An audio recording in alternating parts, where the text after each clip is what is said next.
Zéro déchet au boulot. Bienvenue dans le podcast qui vous accompagne vers le zéro déchet au travail. Vous êtes sensible à prendre soin de la planète, œuvrer pour diminuer les déchets à la maison, mais au travail c'est le désastre. Gâchis de papier, d'emballage, indifférence des collègues, vous vous sentez démuni face à l'ampleur de la tâche. Alors, bonne nouvelle, ce podcast s'adresse à tous ceux qui souhaitent avancer de manière positive et concrète dans une démarche de diminution des déchets en entreprise. Allez, place au sujet du jour. Bonjour à tous, bienvenue pour ce nouveau podcast. Avez-vous remarqué que, depuis quelques années, de nombreux outils se développent pour sensibiliser largement autour de l'état de la planète et surtout de se donner l'envie d'agir. Alors, ces animations ont toutes pour objectif de donner des clés pour comprendre et agir en faveur de l'environnement. Pour moi, la sphère professionnelle est un bon terrain de jeu pour lancer des initiatives auprès de collectifs de collaborateurs, de partenaires ou pourquoi pas de clients. Je constate que tous les outils que j'ai découverts se basent sur la facilitation, l'intelligence collective. Le participant est acteur, échange, réfléchit, émet des propositions. Ces formats sont très enthousiasmants à animer ou à suivre. Ils suivent cet adage qui dit « Dis-moi et j'oublie, montre-moi et je me souviens, implique-moi et je comprends ». Grâce à ce podcast, j'ai eu l'occasion de tester plusieurs animations dédiées à la transition écologique et je voulais vous proposer une synthèse des outils que j'ai découverts sur le format, la durée, le nombre de participants et aussi pour vous partager ce qu'ils m'ont apporté. Dans cet épisode, je vous propose de faire un petit tour d'horizon factuel sur les outils de la transition pour donner un éclairage, peut-être pour mobiliser des interventions sur votre lieu de travail. Au-delà des éléments factuels, je vous donnerai aussi mon avis, ce que ça m'a apporté, enthousiasmé ou pas. Et cela ne reste que mon humble avis, subjectif donc. Certaines de ces animations ont déjà fait l'objet d'un épisode podcast via les interviews de fondateurs ou d'animateurs. Vous pouvez aller plus loin en écoutant les différents épisodes sur les liens qui seront en descriptif du podcast. Et les éléments chiffrés en ma possession sont ceux de septembre 2023.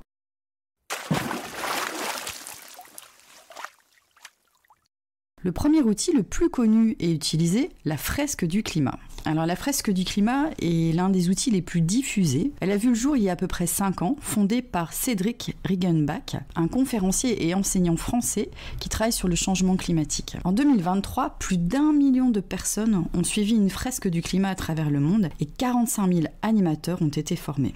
L'objectif d'une fresque est de comprendre le pourquoi et le comment des dérèglements climatiques et l'animation dure 3 heures. Pour cela, le collectif d'une dizaine de personnes se réunit autour d'une table pour poser l'état de la planète au niveau climatique en partant des causes pour aboutir aux conséquences. L'outil utilise un lot de cartes informatives distribuées au fil de l'animation. Les participants doivent réfléchir en quoi l'homme et sa consommation impactent le climat. Les éléments apportés pendant la séance se basent sur les données du GIEC. Une fois la fresque élaborée, les participants peuvent décorer la fresque, lui donner un titre, et à l'issue de cette séquence, l'animateur permet au groupe de s'exprimer sur les émotions provoquées par l'exercice, et ensuite l'animateur fait réfléchir le groupe sur les pistes de changement que chacun pourrait s'approprier pour impacter le monde. La fresque du climat est un outil de transition pour moi le plus mature, le plus organisé avec 5 ans d'exercice. Il existe donc des formations d'animateurs, des fresques déclinées pour les enfants, pour les événementiels et surtout cette fresque du climat a fait plein de petits avec une déclinaison du format, donc les cartes, causes-conséquences, le temps de débrief sur les émotions, puis la recherche de solutions. Et aujourd'hui, il existe une 50aine de fresques, comme par exemple la biodiversité, la fresque des déchets, la fresque de l'eau, la fresque du plastique, etc. Je vous partage dans le descriptif du podcast le lien pour toutes les retrouver. Alors mon avis, j'ai suivi la fresque il y a près de 2 ans et j'ai apprécié la dynamique, mais je ne m'attendais pas à un apport aussi technique, scientifique. L'animateur était important pour nous familiariser avec tous les rouages scientifiques assez complexe à mon goût. Je suis ressortie de cette animation vraiment plombée par l'état de la planète et en me sentant vraiment démunie face à l'enjeu. Pourtant, c'est des informations que je connaissais déjà, mais là, de la voir sous format fresque, ça a été vraiment impactant pour moi. J'aurais aimé un travail plus long sur les solutions, par exemple. Cet outil est un essentiel pour que chacun soit informé des enjeux et surtout de l'urgence à agir. Vous pouvez découvrir l'interview d'une animatrice et même vivre quelques bribes d'une fresque du climat pendant l'épisode 14. Alors j'ai eu la chance de suivre différentes fresques amies, dont la fresque des nouveaux récits, qui propose de comprendre les grands récits qui façonnent nos vies et nos désirs, et aussi de créer une nouvelle histoire pour un futur, pour le rendre un monde plus vivable, plus désirable. J'ai aussi découvert la fresque de notre équilibre qui a été créée par Julie Hélin, une facilitatrice, qui propose via l'outil fresque de découvrir les liens entre l'écologie, le bien-être et la santé. Il permet un temps d'introspection vraiment intéressant sur notre rapport à soi, au temps et au vivant.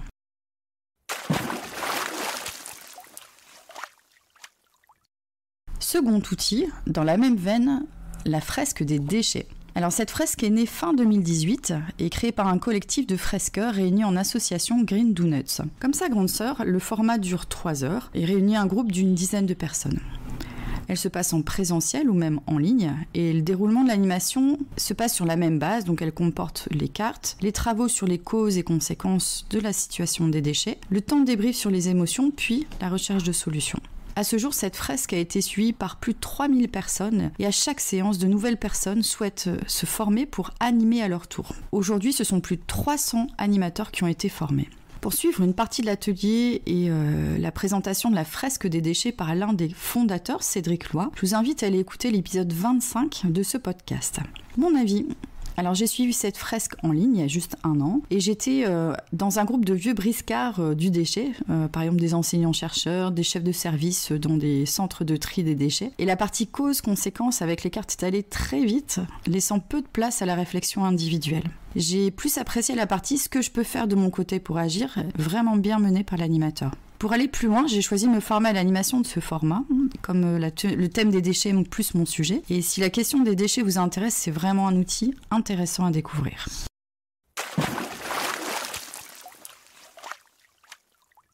Troisième outil, l'atelier 2 tonnes. Alors l'atelier 2 tonnes est un peu différent en termes de format car c'est un serious game. Il a été créé fin 2019 par François Logier et Pierre-Alix Lauré, des entrepreneurs tournés vers l'écologie et des anciens animateurs de fresques. 2 tonnes de CO2, c'est ce que préconisent les accords de Paris en quantité de gaz à effet de serre à émettre pour garder un monde vivable d'ici 2050. Il faut savoir qu'un Français émet en moyenne 9,5 tonnes de CO2. Lors du Serious Game, les participants explorent le futur en équipe et essayent de limiter le changement climatique en atteignant les fameuses 2 tonnes par an et par personne d'ici à 2050.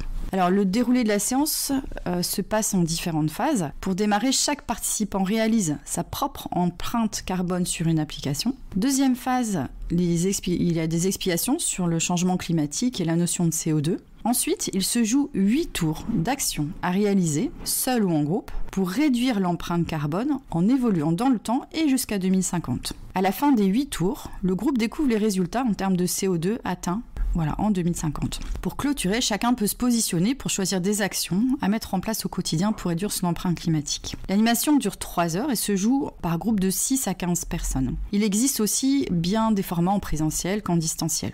En septembre 2023, plus de 80 000 personnes avaient suivi un atelier 2 tonnes et aujourd'hui ce sont 5 000 animateurs qui sont formés en France et à l'international. L'association a pour objectif un large déploiement du format auprès des collectivités et même dans les trains de la SNCF. Alors mon avis, j'ai pas encore eu l'occasion de suivre ce format, mais j'ai interviewé Véronique Peterlet, animatrice 2 tonnes, épisode 15 de ce podcast. Ce qui m'attire dans ce format, c'est l'approche solution et surtout le format serious game, donc une animation sous forme de jeu qui propose vraiment des moments qui ont l'air assez drôles ou assez haletants à vivre. Je constate aussi vraiment la forte dynamique de l'association pour déployer largement cet outil.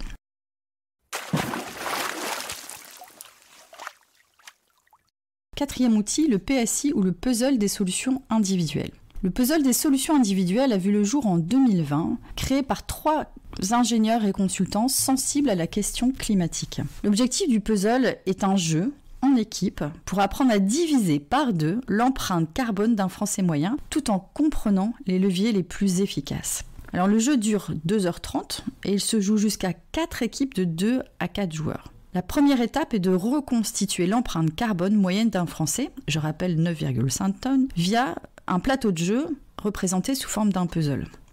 La seconde étape sera de retirer des pièces du puzzle en faisant des choix pour améliorer l'empreinte carbone concernant le logement, le transport, la consommation et l'alimentation. Par exemple, le groupe doit choisir entre manger moins de bœuf ou consommer local, des fruits et légumes de saison. Donc le plateau de jeu permet de hiérarchiser, prioriser les actions pour réduire collectivement l'empreinte carbone. À la fin de l'atelier, les participants débriefent sur leurs étonnements, apprentissages et les pistes d'action. Mon avis, j'ai suivi l'atelier en ligne il y a quelques mois et j'ai bien apprécié le format ludique et coopératif. J'ai pris conscience des leviers à mettre en place à titre personnel sur chacun des pôles à travailler. J'ai en tête que l'isolation de la maison est à prioriser, que le bœuf est à bannir car il a une empreinte carbone vraiment impressionnante et que les impacts de l'avion, même s'ils sont importants, finalement ils sont bien moindres que ceux d'une voiture utilisée quotidiennement. Bref. Via cet outil, j'ai pu mieux appréhender les enjeux et les leviers à mettre en place au quotidien. C'est une animation intéressante à mettre en place après avoir suivi une fresque par exemple.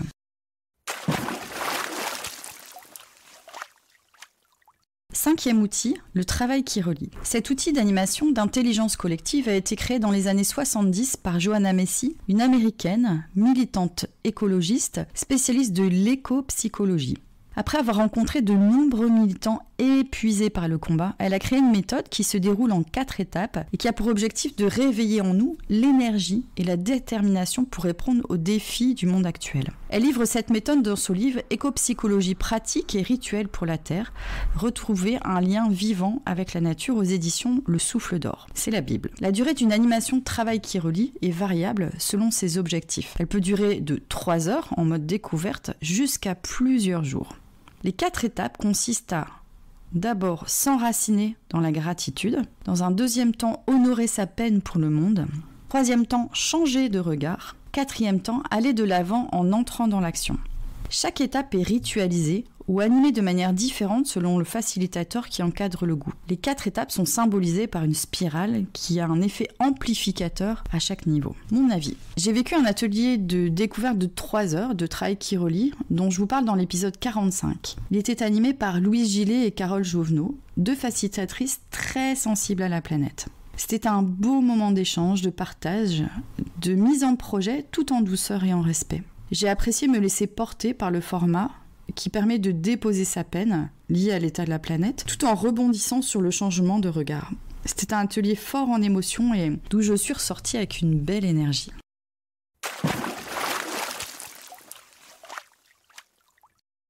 Sixième outil, The Week. Alors The Week a été créé en 2020, pendant les périodes de confinement, par le couple de coachs et auteurs Hélène Guérin et Frédéric Laloux. Ils se sont plongés dans la réalité de l'urgence climatique en essayant de comprendre et d'agir. Ils ont tout d'abord invité des amis à les retrouver 3 soirs de suite sur Zoom pour partager ce qu'ils étaient en train d'apprendre. Ce format a été ensuite visionné par plusieurs milliers de personnes qui ont été émues et qui ont eu envie à leur tour d'inviter leur réseau. The Week permet d'avoir un espace sécurisé pour parler de l'état de la planète, d'exprimer ses émotions et surtout se donner l'envie d'agir. Depuis le format pilote, une équipe The Week s'est structurée à travers le monde pour proposer un format en plusieurs langues, sous forme de films qualitatifs, à destination aussi bien du grand public, des universités et même pour le milieu professionnel. À ce jour, plus de 30 000 personnes y ont participé.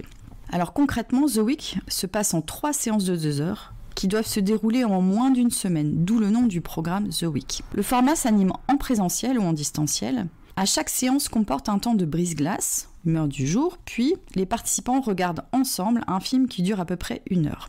L'épisode 1 permet de regarder la réalité en face sur l'état de la planète. C'est l'épisode le plus émouvant et le plus difficile à suivre. Faut être un petit peu armé. L'épisode 2 permet de comprendre pourquoi nous en sommes arrivés là et à identifier les sources d'espérance. Sur l'épisode 3, on travaille sur agir à partir de ce que nous sommes et de ce qui nous anime pour œuvrer pour le monde.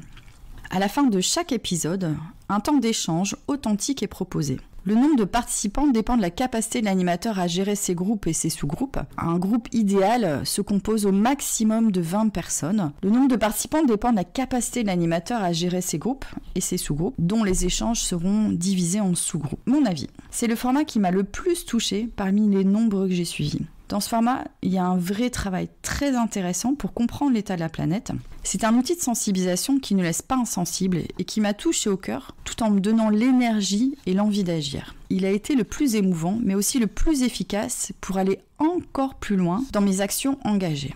J'ai choisi de l'animer à mon tour, dans mes réseaux, avec un grand plaisir. Et je le propose même dans mon activité professionnelle. J'en parle justement dans le podcast numéro 48. Pour conclure, je vous ai présenté 6 outils différents avec leurs modalités, objectifs, impact. Ce que je retiens de ces outils, c'est qu'ils sont tous basés sur la facilitation, travaux de groupe, motivants, impactants. Ils sont tous accessibles.